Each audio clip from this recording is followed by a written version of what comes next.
Assalamualaikum warahmatullahi wabarakatuh. Alhamdulillahirabbil alamin wal aqibatu lil muttaqin wala udwana illal dzalimin. Shalatu wassalamu ala sayyidina Muhammadin wa ala alihi washabihi ajmain amma ba'du. Ilahi anta maksudi wa ridhoka madubi ajli mahabbataka wa ma'rifataka. Al-mukarram para alim, para ulama, para kiai, khususnya sesepuh kita, guru kita, pengarsa abah, Ali Hanafi Akbar, Kasta Umi, dan keluarga yang senantiasa kami muliakan. Al-Mukarram Al-Ustadz Dr. Andes Fatul Muwahhibin selaku pimpinan Majelis Zikir Thariqat Qadiriyah Naqsabandiyah Pondok Pesantren Suralaya perwakilan Kabupaten Nganjuk dan teman-teman ikhwan wal akhwat yang senantiasa dirahmati oleh Allah Subhanahu wa taala. Sebagai awal pembuka, sebelum saya menceritakan kenapa saya ini kok bisa masuk ke Suralaya. Sebagai awal pembuka, mari kita sama-sama memanjatkan pujian dan puji syukur kita kepada Allah Subhanahu wa taala atas limpahan rahmat taufik hidayah dan juga hidayahnya, pertolongannya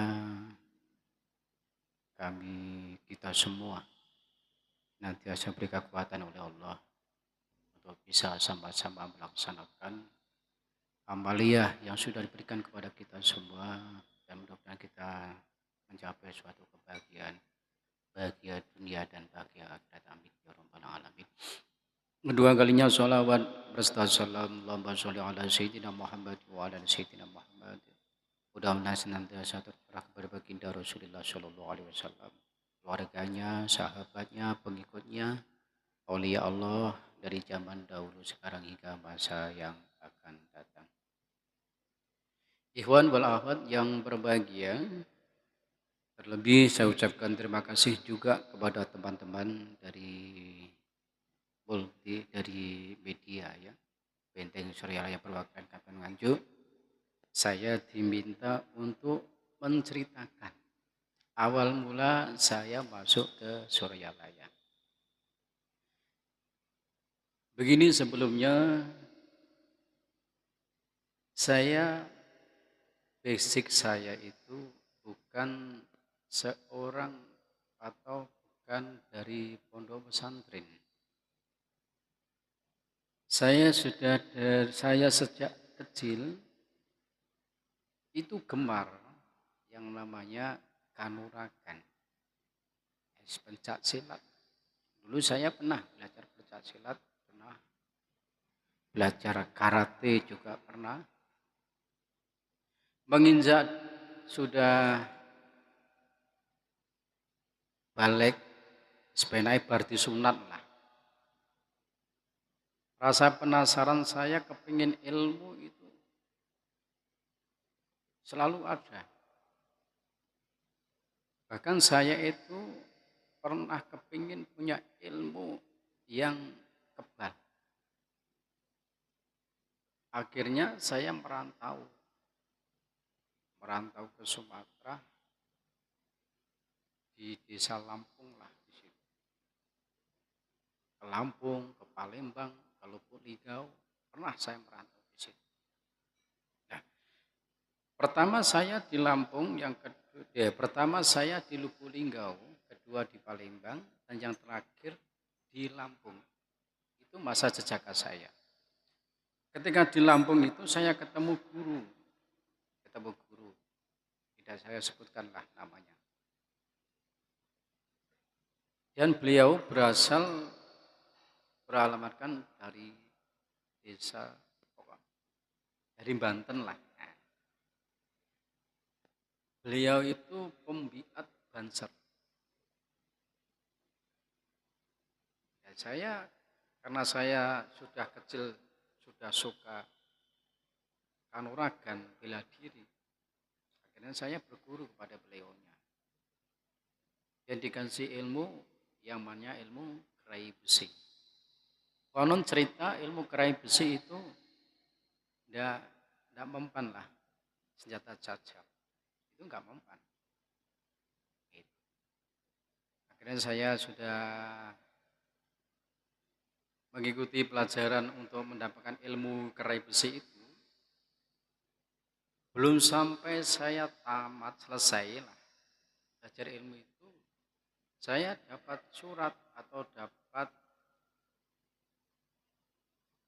dari teman saya itu yang pernah ke Jawa itu bilang, katanya orang tua saya itu sudah rindu atau kangen, saya disuruh pulang. Saya baru belajar, belum selesai puasa, kok saya disuruh pulang. Akhirnya saya pamitan dengan guru saya.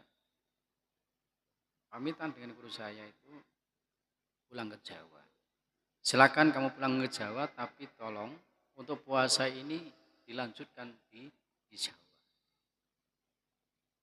Setelah saya di Jawa itu, saya minta restu lah kepada kedua orang tua saya itu untuk melanjutkan, ingin punya ilmu seperti ini.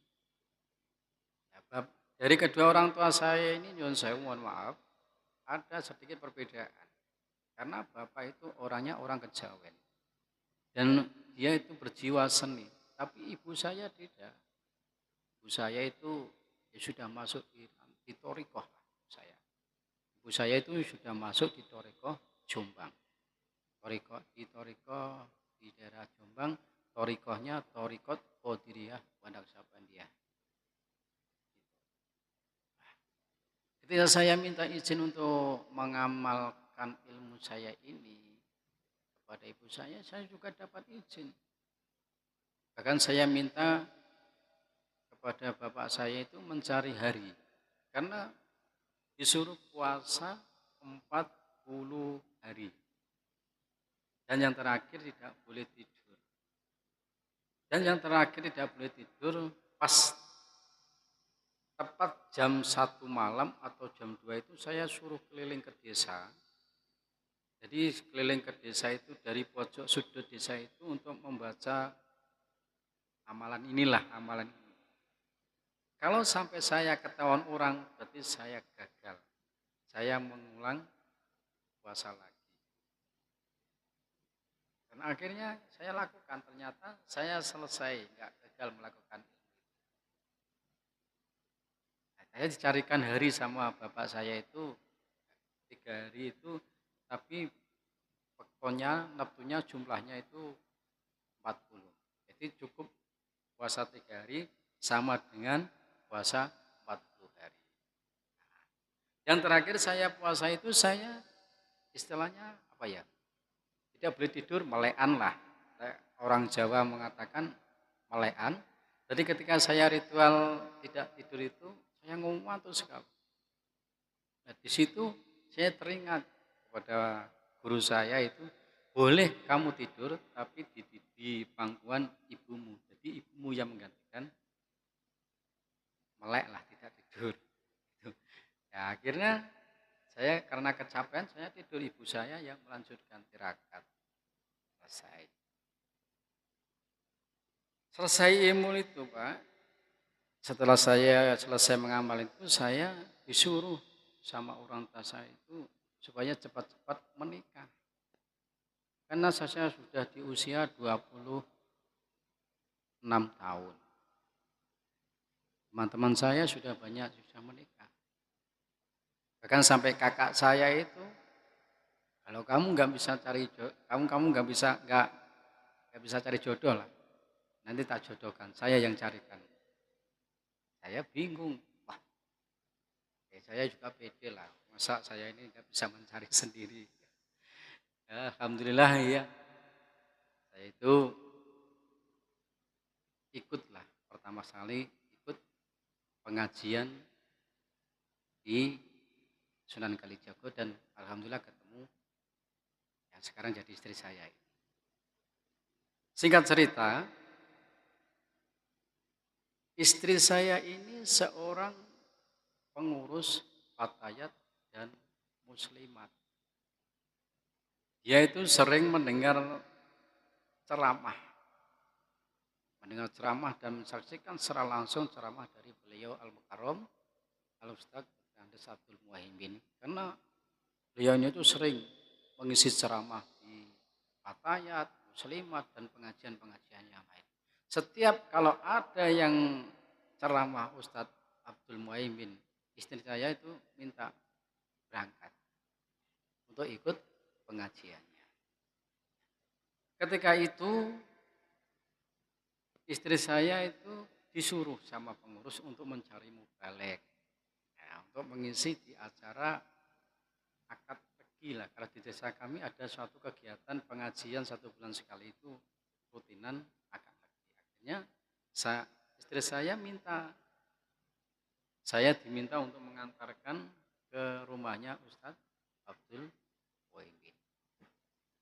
Setelah saya mengantar istri saya ke Ustadz Abdul Muhaimin, di situ ngobrol Pak, saya dan beliaunya itu ngobrol.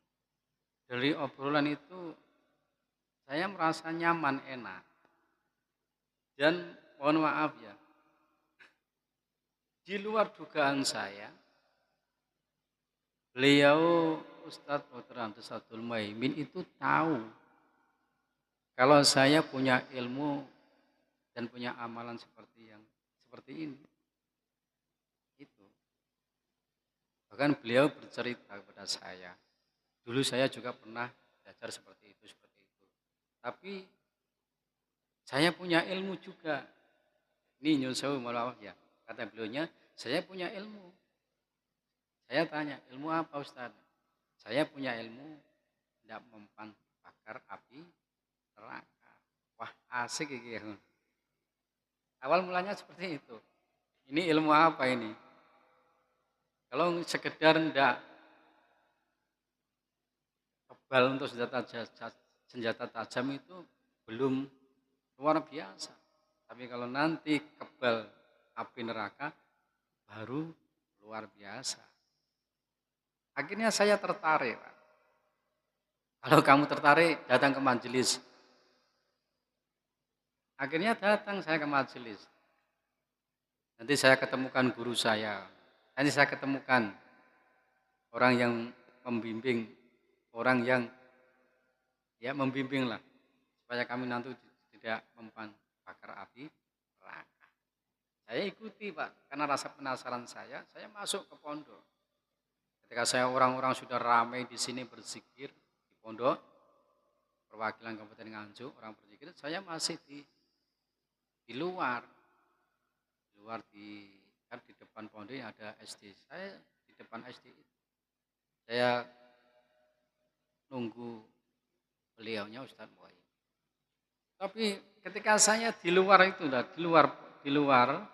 atau di sekolah SD itu, beliaunya sudah tahu kalau saya datang, maka beliau itu perintah. Kalau ada namanya Pak Kodri datang ke pondok suruh di depan. Saya itu bingung. Saya itu siapa kok? Ujuk-ujuk kok di depan. Ya. Akhirnya saya mengikuti zikir bersama, bahkan sampai khataman selesai saya mengikuti. Di situ setelah khataman ada yang namanya bimbingan zikir. Dulu diumumkan sama Mas Bambang. Ya. Diumumkan bagi Bapak Ibu yang ingin bimbingan zikir, pelaksanaannya dilakukan setelah tasbih. Akhirnya saya mengikuti. Dulu yang membimbing zikir, talqin zikir itu petugasnya Ustadz Maliki Thohir. Ya, Ustadz Maliki Thohir. Nah itu. Terus saya ikut bimbingan zikir dan talqin zikir. Setelah saya dibimbing zikir, di talqin zikir itu ada suatu keanehan kepada diri saya ini. Ketika saya dibimbing zikir kalimat la ilaha illallah,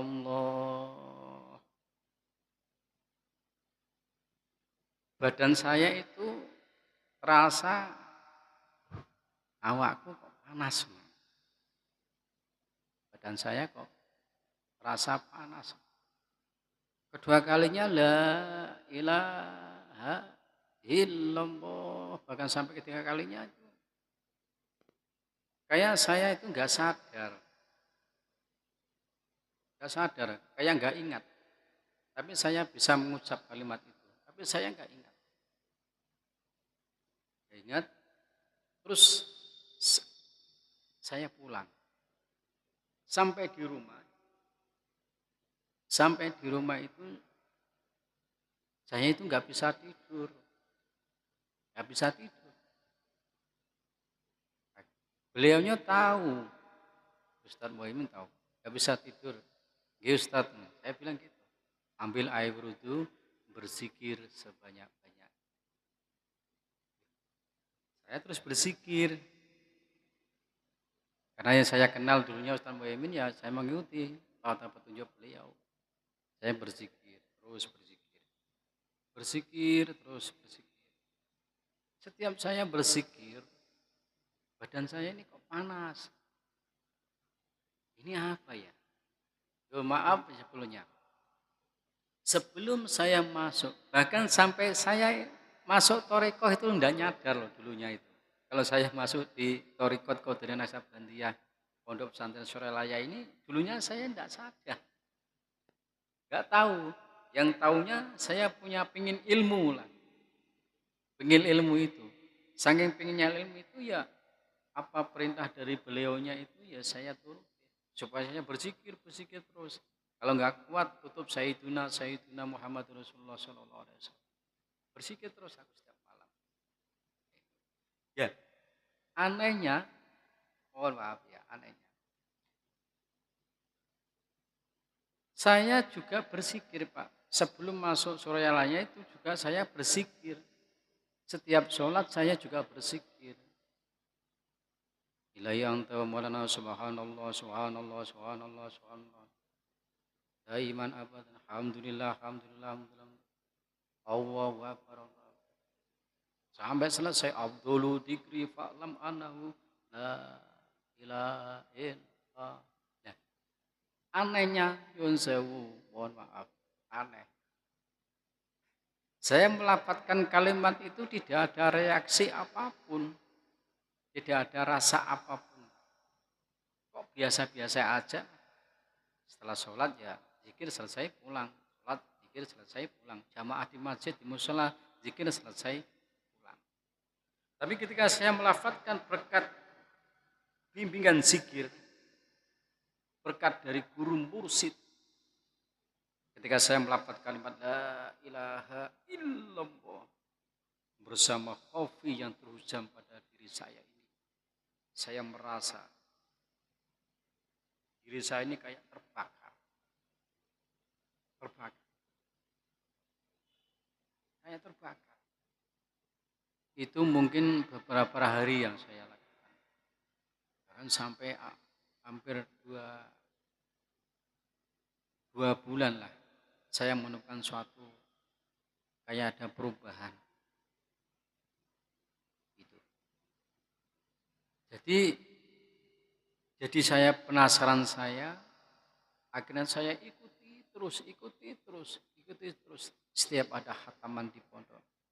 Dan pencerahan dari beliaunya, dari Al-Mukarram Al-Ustadz Dr. Andries Abdul Muhaimin, ada pencerahan makin lama, semakin lama, sedikit banyak saya sudah menemukan apa yang sebenarnya.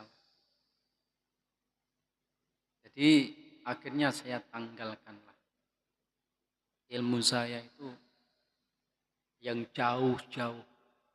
Saya cari sampai ke Banten, sampai ke Sumatera, sampai ke Lampung, sampai ke Palembang, sampai ke Lubuk Linggau.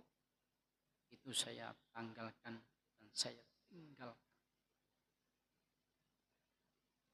Karena apa ya? Di situ saya merasakan ketika saya tuh tengah malam saya duduk-duduk aneh dan lucu. Ya, saya ini punya ilmu, nggak mempan senjata caca. Tapi ketika saya sakit gigi saya, ketika saya sakit gigi saya, oh iya, ya ampun, sakitnya luar biasa. Jadi mana ilmu saya yang kebal itu? Ketika saya dikasih sakit gigi aja, wah, ya sakitnya luar biasa. Kan ya aneh. Bagi saya aneh loh itu. Mohon maaf, bagi saya aneh. Akhirnya, udahlah. Akhirnya saya tinggal gitu. Saya berusaha, saya mengamalkan amalan ini, dan alhamdulillah, beliau Ustaz Muhyiddin berkata, nanti akan ketemu dengan guru kita waktu manakib. Saya cuma lihat di foto, di foto. Ketika saya ketemu beliau Al-Mukarram, Haji Muhammad Ali Hanafi, dia bilang pada saya itu, amalkan yang benar. Jadi saya berusaha, Pak. Karena Abah bilang amalkan yang benar. Amalkan yang benar dan sungguh-sungguh. Jadi saya berusaha mengamalkan yang benar dan sungguh-sungguh. Di situ saya merasakan lain daripada yang lain lah. Dari yang selama ini saya dapatkan. Mungkin ini agak pribadi ya, mungkin tidak bisa saya ceritakan. Mungkin kalau teman mau datang langsung kepada saya, mungkin saya bisa menceritakan. Tapi kalau ini mungkin saya nggak bisa saya ceritakan lewat, karena mungkin ini agak pribadi. Jadi intinya saya berterima kasih. Yang pertama kepada beliaunya Mukarram Ustadz Dr. Hamdus Abdul Muhyiddin. Walaupun dulunya itu tanpa saya sadari saya masuk Suralaya. Ternyata saya yang orang notabene bukan basic pondok, ternyata saya bisa masuk di Pondok Pesantren Suralaya, dan alhamdulillah sampai saat ini saya tetap eksis di Suralaya. Mudah-mudahan saya dan keluarga saya diberi kekuatan yang terus nanti bisa berkhidmat di Pondok Pesantren Suralaya perwakilan Kabupaten Nganjuk ini. Mungkin itu sedikit awal mula saya kenal Suralaya, yang intinya sekarang ini, dan alhamdulillah saya sudah bisa mengajak istri saya, anak saya, mertua saya, dan keluarga saya semuanya. Ya, sudah bisa, karena dan setiap saya tanya gimana rasanya, oh enak, ternyata betul. Zikir itu memang kalau dirasakan memang enak, memang nyaman. Jadi mungkin ada cerita yang lebih lanjut. Mungkin nanti saya akan ceritakan lagi ya. Mungkin sekian dulu, mohon maaf apabila ada kekurangan dari saya. Ya, insyaallah. Karena mungkin terbatasnya waktu juga. Dan mohon maafnya besar-besarnya. Assalamualaikum warahmatullahi wabarakatuh.